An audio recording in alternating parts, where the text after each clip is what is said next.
Another weird week, Taco Tuesday hangover edition.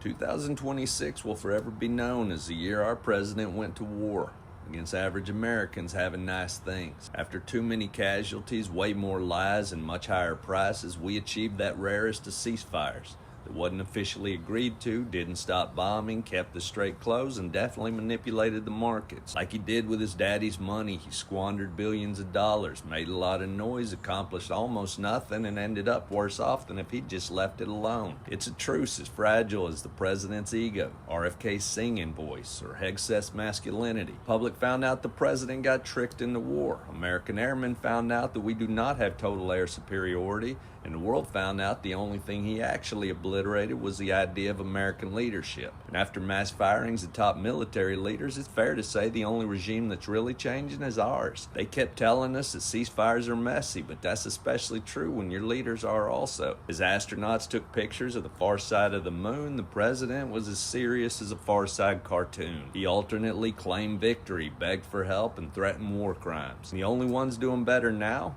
are the leaders of Russia, the U.S., Israel, and Iran, while the people suffering most are the citizens of those countries. The president said we can't help with health care, daycare, or housing because we need that money for war. We can no longer fund schools. We can only bomb them.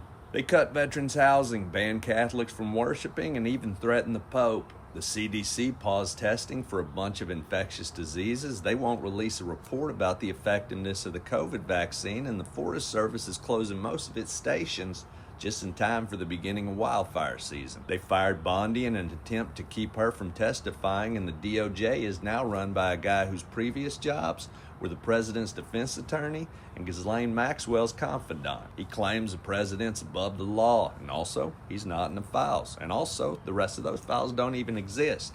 Because of that, PP Diddy gets to take them when he leaves office, because he's definitely not hiding anything. ICE detained American citizens, military spouses, and DACA recipients. They're averaging one death every 6 days and about 6 lies for every single death. But video's proving they're lying. Communities are pushing back against their detention facilities, and judges are making them turn over evidence. More J6ers got arrested for crimes against kids, more Russians got removed from the sanctions list, and the more times the president says 2 weeks, the more people start to hear 2 week. Because whether it's him bombing in Iran or Melania bombing in a podium, they made it pretty obvious they're desperate to hide those files. That said, he did finally unite both sides of the aisle in their calls for the 25th Amendment. That probably doesn't faze him, because the only thing he's afraid of are under 18.